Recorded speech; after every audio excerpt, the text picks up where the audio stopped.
नमस्कार और स्वागत है।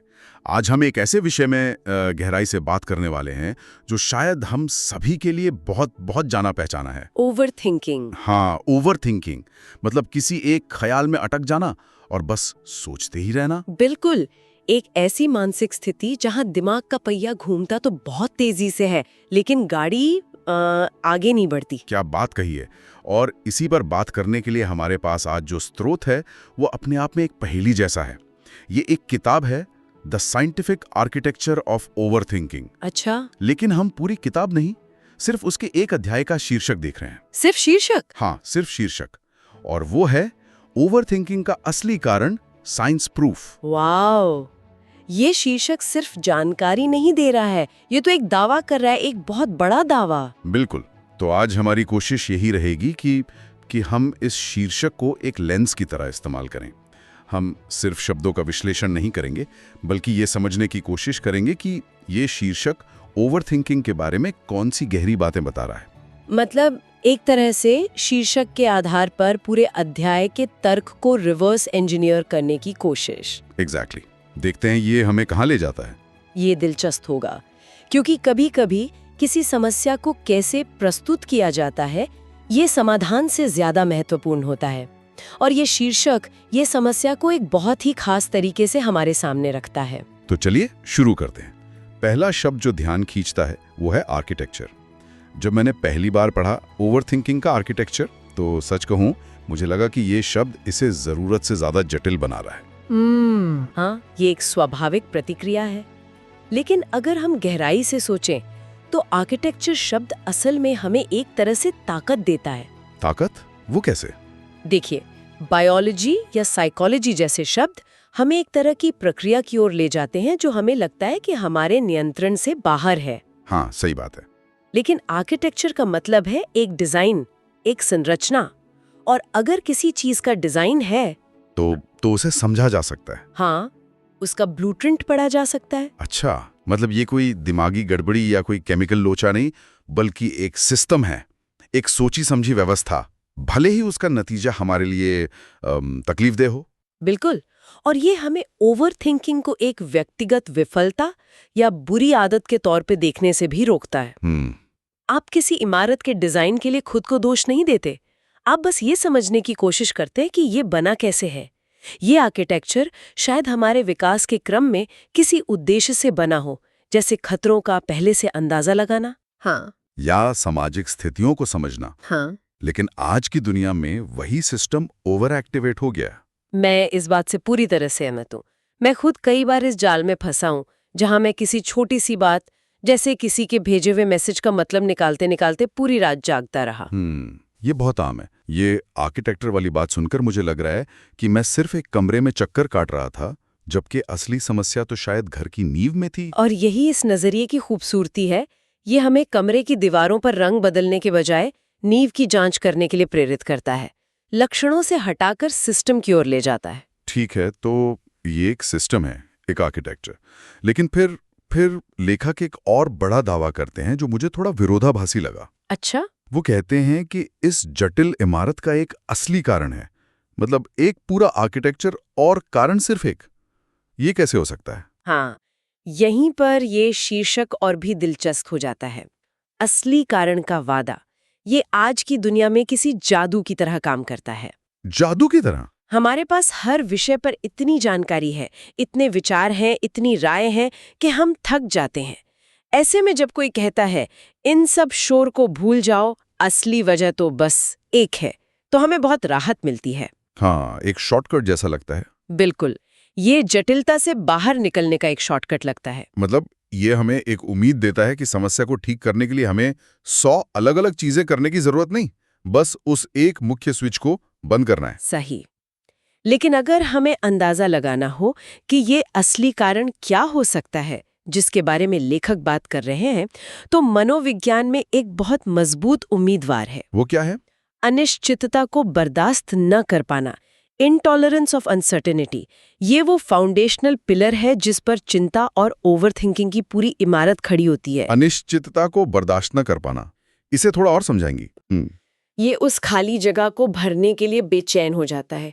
तो ओवरथिंकिंग असल में दिमाग की एक नाकाम कोशिश है उस अनिश्चितता को खत्म करने की। अच्छा। दिमाग सोचता है कि अगर मैं हर संभव परिणाम के बारे में सोच लूंगा, हर बुरे से बुरे सिनेरियो की तैयारी कर लूंगा, तो मैं स्थिति पर नियंत्रण पा लूंगा। लेकिन असल में होता है इसका ठीक उल्टा है। हाँ, जितना ज्यादा हम सोचते हैं उतनी ज्यादा काल्पनिक सिनेरियो पैदा होते हैं और अनिश्चितता और बढ़ जाती है। बिल्कुल। दिमाग निश्चितता की तलाश में एक ऐसे चक्रव्यूह में फंस जाता है जिसका कोई अंत नहीं। इसलिए ये असली कारण कोई बाहरी घटना नहीं, बल्कि अनिश्चितता के प्रति हमारे दिमाग की अपनी प्रतिक्रिया है। यही वो इंजन है जो पूरे आर्किटेक्चर को चलाता है। वाह, ये तो बहुत गहरा है। और इस दावे को और वजन देने के लिए लेखक ने ब्रैकेट में साइंस प्रूफ भी जोड़ दिया है। ये सिर्फ एक थियरी नहीं, एक वैज्ञानिक दावा है। इसका क्या मतलब हो सकता है? मुझे लगता है कि ये सिर्फ ध्यान खींचने के लिए नहीं लिखा गया है। जब लेखक साइंस प्रूफ की बात करते हैं तो वो शायद दिमाग की इमेजिंग स्टडीज जैसे fMRI की ओर इशारा कर रहे हैं। fMRI, दिमाग के स्कैन्स? हाँ, इन स्टडी से पता चलता है कि जब हम ओवरथिंकिंग कर रहे होते हैं तो हमारे दिमाग का एक खास नेटवर्क, जिसे डिफॉल्ट मोड नेटवर्क या DMN कहते हैं, वो बहुत ज्यादा एक्टिव हो जाता है। डिफॉल्ट मोड नेटवर्क, ये क्या होता है? यहाँ हमारे दिमाग का वो हिस्सा है जो तब एक्टिव होता है जब हम कोई बाहरी काम नहीं कर रहे होते। मतलब जब हम खाली बैठे हो? हाँ, जब हम ख्यालों में खोए होते हैं, अपने बारे में सोच रहे होते हैं, भविष्य की योजना बना रहे होते हैं, या किसी की कही बात को याद कर रहे होते हैं, या आत्मचिंतन का नेटवर्क है। तो ये तो एक जरूरी हिस्सा हुआ। बहुत जरूरी।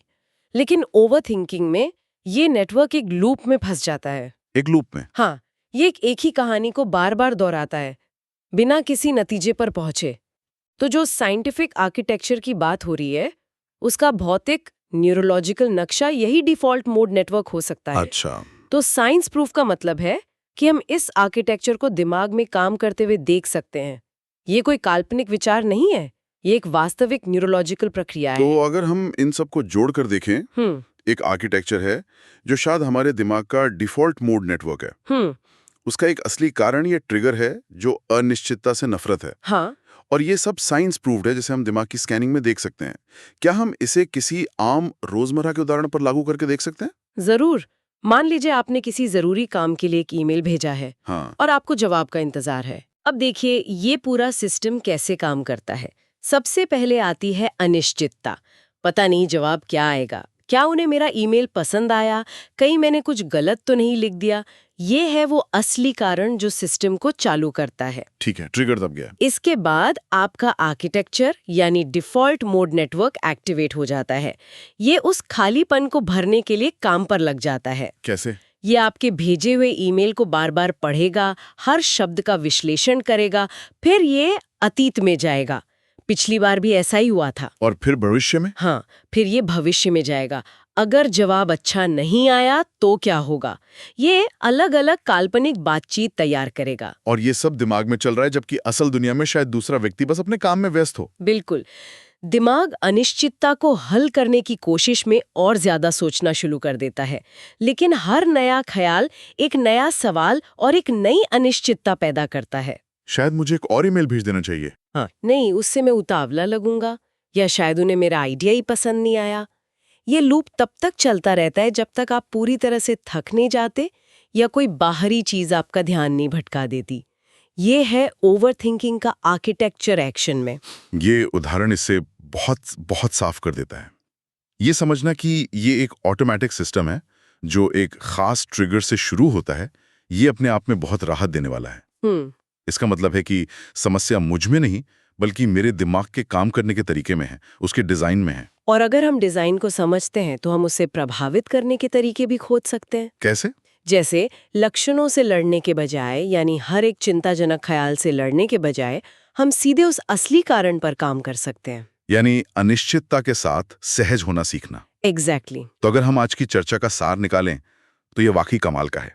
हम सिर्फ एक अध्याय के शीर्षक से शुरू हुए थे और उसे खोलते खोलते हमने ओवरथिंकिंग को समझने का एक पूरा मॉडल तैयार कर लिया है। एक ऐसा मॉडल जो 3 मजबूत स्तंभों पर खड़ा है। हाँ। पहला स्तंभ है आर्किटेक्चर। ओवरथिंकिंग कोई बिखरी हुई आदत नहीं बल्कि एक व्यवस्थित न्यूरोलॉजिकल सिस्टम है। सही। दूसरा स्तंभ है असली कारण। ये सिस्टम अनिश्चितता के प्रति हमारे दिमाग की गहरी असुविधा से शुरू होता है। और तीसरा स्तंभ है साइंस प्रूफ। ये सिर्फ एक थ्योरी नहीं बल्कि एक ऐसी प्रक्रिया है जिसे हम दिमाग में घटते हुए देख सकते हैं। इस शीर्षक ने हमें जवाब नहीं दिया, लेकिन जवाब तक पहुंचने का नक्शा जरूर दे दिया है। किसी समस्या को सही तरीके से परिभाषित करना ही आधा समाधान होता है।